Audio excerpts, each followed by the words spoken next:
pessoal. Bom dia, boa tarde, boa noite. O título da minha comunicação é Edições Críticas como Ferramentas para Medievalistas, pesquisando em tempos de isolamento social. E eu queria passar um pouco pela minha experiência pesquisando a história medieval nesse período em que estamos recolhidos em casa, né, sem acesso às bibliotecas e sem acesso aos arquivos. É, Também pela minha experiência enquanto uma pesquisadora no começo da carreira, né, enquanto uma mestranda, e suscitar uma discussão sobre as ferramentas e os recursos que a gente tem disponíveis e como a gente pode aproveitar esses recursos, principalmente os recursos digitais, né, a nosso favor nesse período em que estamos sem acesso à mobilidade internacional, que às vezes é importante, né, para o estudo que a gente realiza, e pesquisando aí na periferia da produção de conhecimento.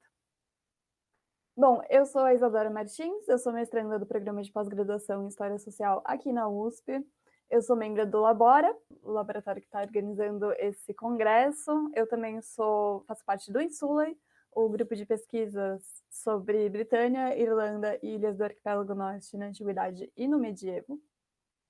Bom, então, primeiro, eu gostaria de passar por algumas considerações iniciais sobre as fontes com as quais a gente trabalha, né, no estudo medieval, e como a gente pode aceder a elas ou não.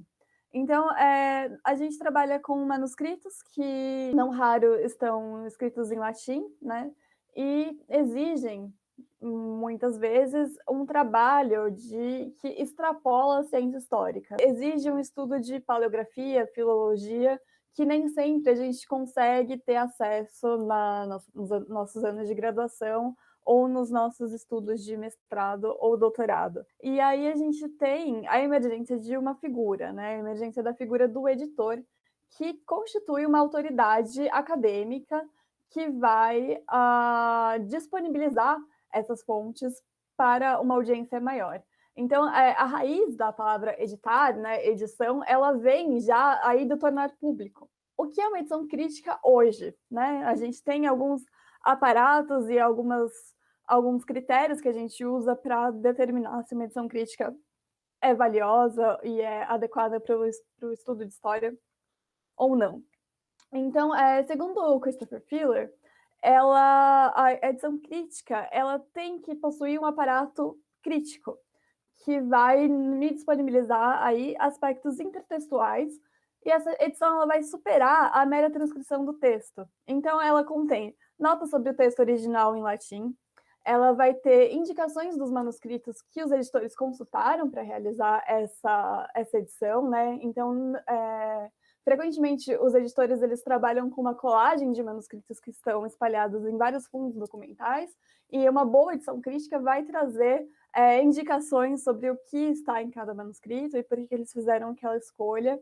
E eles também indicam os fundos documentais em que você pode encontrar esse documento, esse manuscrito, se você precisar consultá-lo em sua integralidade, em sua originalidade, né? Então, a edição crítica ela também destaca as dimensões históricas da transmissão de um texto. Então, ela não vai ser simplesmente a transcrição, mas ela também vai nos dar informações sobre como aquele texto circulou no medievo, qual a recepção que ele encontrou por entre seus pares, por entre seus contemporâneos. Então, ela também contém essas informações extratextuais em relação ao conteúdo do manuscrito, ao conteúdo do texto, né? Frequentemente a gente pode encontrar também informações sobre os escribas, sobre os autores, no caso das fontes de literatura ou nas fontes de escrita histórica, que são as fontes com as quais eu trabalho. Então, em suma, essas edições, elas não são mais apenas a mera tradução ou a mera transcrição dos manuscritos, elas ensejam todo um esforço acadêmico e um esforço crítico escorado aí na autoridade do editor. Isso representa não um problema, mas uma reflexão que muitos historiadores fazem, né?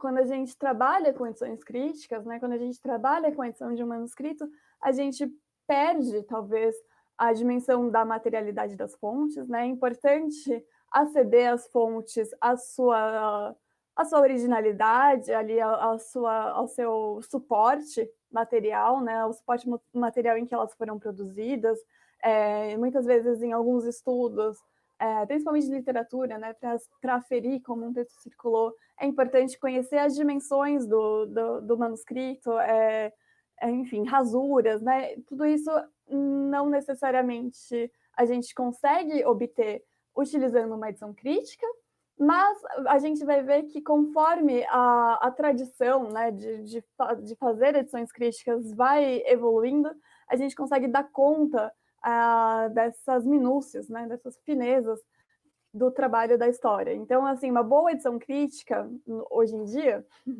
ela vai ter notas sobre o estado dos manuscritos, sobre a dimensão dos manuscritos, né, sobre todas esses detalhes que extrapolam o conteúdo da própria fonte, né, o conteúdo do texto que está ali contido.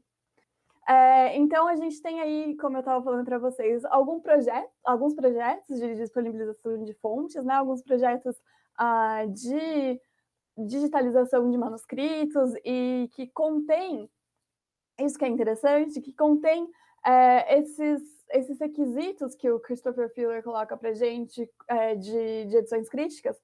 Esses sites, eles também têm esses requisitos, eles também têm as notas sobre os manuscritos, sobre os fundos documentais, né? Além deles terem os manuscritos em si, né? No caso de projetos de digitalizações. Então, a gente vai encontrar esse tipo de preocupação com uma autoridade acadêmica nesses projetos. Então, aqui a gente tem uma citação do Peter Schillingsburg falando sobre esses sites, né? Sobre esses sites que surgiram principalmente do século XXI, do começo do século XXI para cá.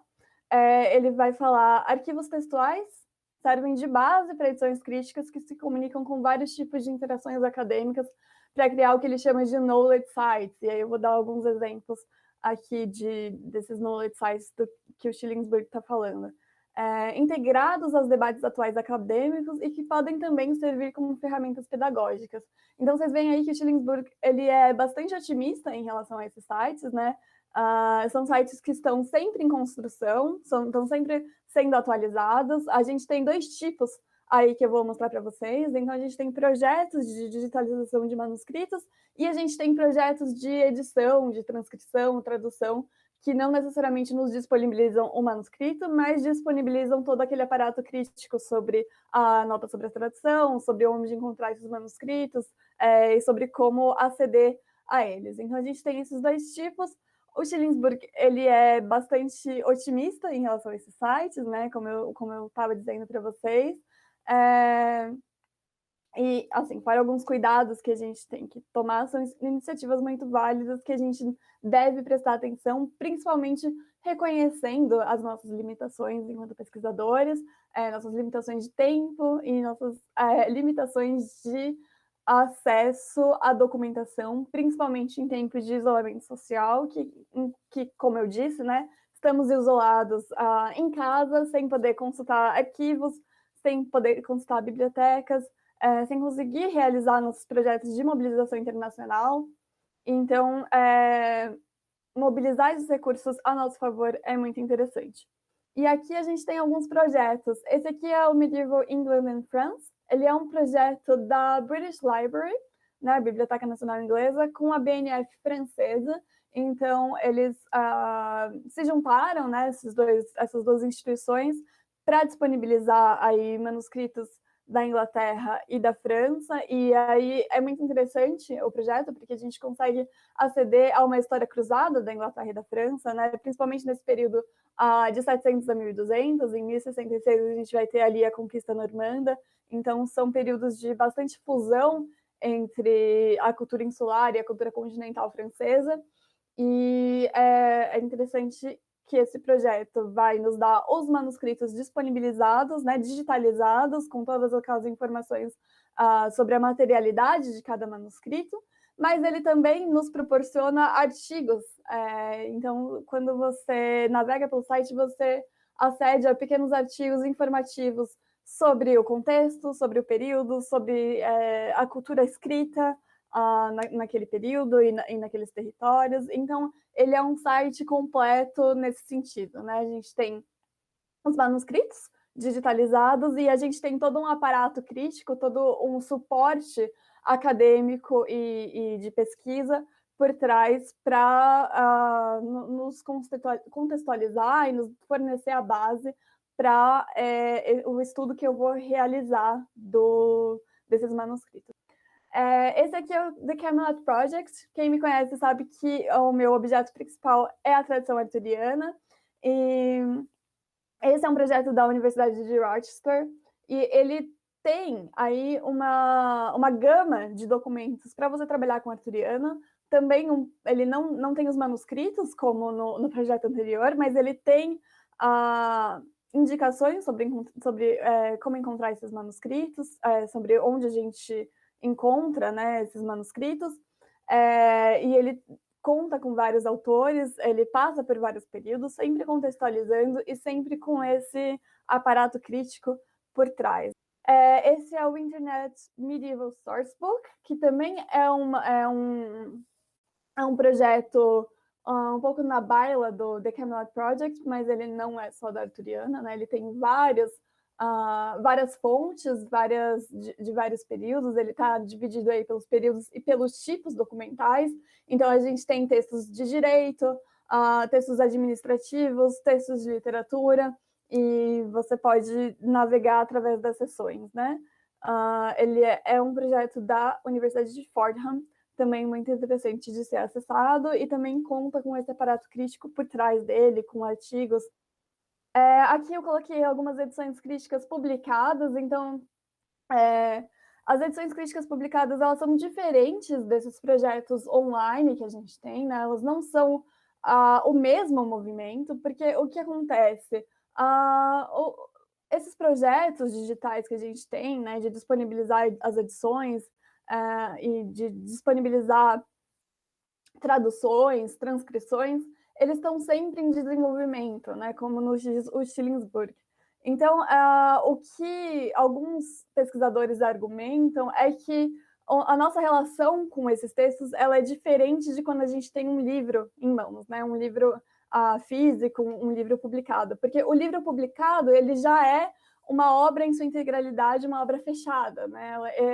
Então, o que alguns especialistas argumentam é que essa obra ela vai, inclusive, poder fazer parte da tradição daquele manuscrito, né? Ela vai poder integrar parte da história da recepção e da tradição daquele manuscrito, porque ela é uma obra fechada.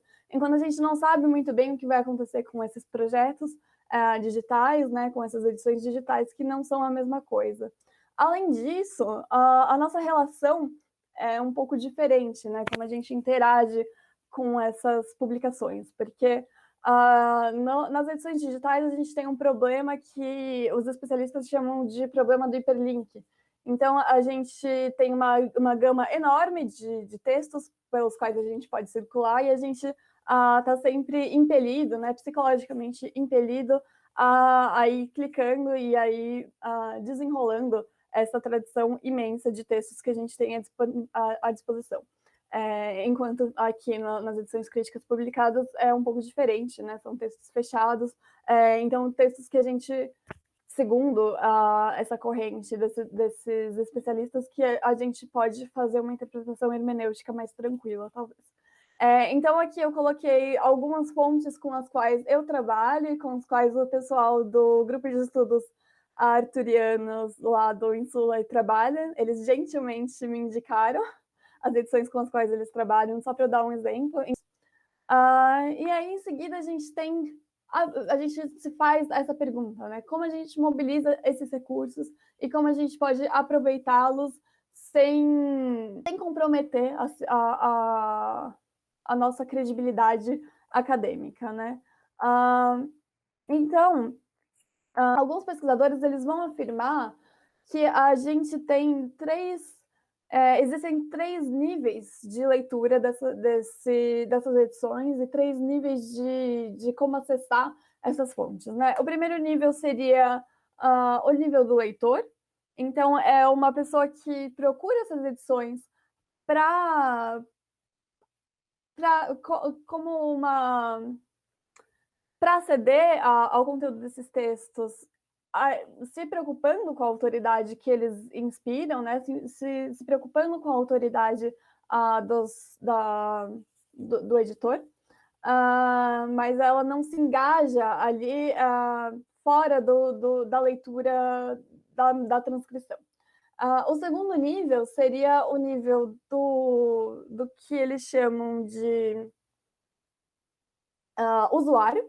Então, o usuário ele é um leitor que está preocupado com esse aparato crítico, né? Está preocupado em aceder às notas das escolhas da tradução, está preocupado com como esse texto circulou, com a tradição desse manuscrito, ele está preocupado com alguns elementos a mais do que a mera transcrição. O que a gente já começa a entrar aí nos nossos papéis enquanto historiadores, né? Então, quando a gente está fazendo uma análise histórica, a gente está preocupado com essa tradição e com essas minúcias. E o terceiro nível, com o qual a gente também se relaciona, né, no nosso trabalho como historiadores, seria o que eles chamam de coworker, que é alguém que está preocupado em não apenas observar esse aparato crítico, mas também contribuir para ele e produzir conhecimento em cima dele, né? Então a gente está aí entre o segundo e o terceiro nível, mas a gente está interagindo a todo tempo com esses três níveis, né? Então a gente precisa reconhecer e observar esses papéis, né? Reconhecer e observar como a gente está interagindo com essas fontes. É importante que a gente observe sempre os aparatos críticos que a gente tem nas edições que a gente está manuseando na nossa pesquisa, né? Que a gente se preocupe com a qualidade do trabalho e que a gente interaja com os editores e que a gente faça esse trabalho de intercâmbio acadêmico entre historiadores, editores, filólogos, paleógrafos e tudo mais. Bom, essa aqui é um pouco da bibliografia que eu usei para fazer essa apresentação, né? É um pouco das discussões que a gente tem aí sobre edições críticas. Aqui o link para os recursos digitais que eu apresentei nessa apresentação. Vocês podem escanear o QR Code. Muito obrigada. Esse aqui é meu e-mail para quem quiser se comunicar comigo, enfim, fazer reflexões, discutir. Estou aberta sempre. Agradeço. Eu espero que a gente possa conversar mais na mesa de debates. E é isso.